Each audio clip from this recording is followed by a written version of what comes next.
Local coverage you can count on continues with Glenn Marini's Sports Report, Indiana's Sportscaster of the Year. This is the greatest game ever invented when it's played right. And our kids, they play the game of basketball the way it's supposed to be played. And also, a lot of credit goes to my wife because I've been spending a lot of time away from home, and I've been an absentee husband. And one more week, she'll be glad to have me back. At least I think so. Quick with a smile or with a joke in that deep, booming voice of his, it was always a joy to run across Ray Sims on a Friday night here in Northeast Indiana. Coach Sims passed away late last week at the age of 70. The former boys basketball coach at Wabash High School, then eventually at Snider. He led the Panthers to the most successful season in school history back in 2009, then decided to retire, going out on top. 15 years ago, I sat down with the coach about that decision as we remember Coach Sims and his legacy on the Summit City basketball scene. After guiding the Panthers to their first ever regional championship, semi-state title, and a trip to the state championship game, Ray Sims is calling it a career after more than 30 years in coaching. This decision is mine and mine alone to do that.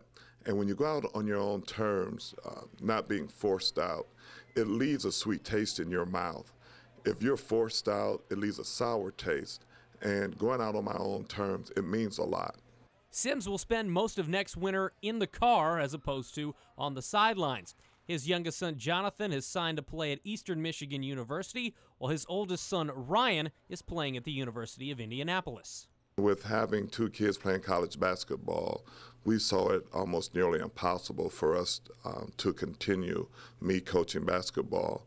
Believe me, family is always number one with me, and it's very important that my wife and I travel and follow our two sons. Coming off a dream season, Sims finishes his coaching career having accomplished what he set out to do when he arrived at Snider. I remember the day I was hired, there was an article in the paper that compared us with the football team that over a 10-year span, they won more games than the basketball program over the same time period. People for the last few years have talked about Snider basketball, and I think that we have put Snider basketball on the map. A celebration of life for Coach Sims is set for Monday at Pathway Community Church. Visitation, 10 a.m. service at noon. On a personal note, I'll certainly miss Coach Sims and all the conversations we had at Don's men's basketball games while he was watching his oldest son, Ryan, coach. He was genuine, and he was generous, and he will be missed. Rest in peace, Coach. I'm Glenn Marini, and that is your local sports report.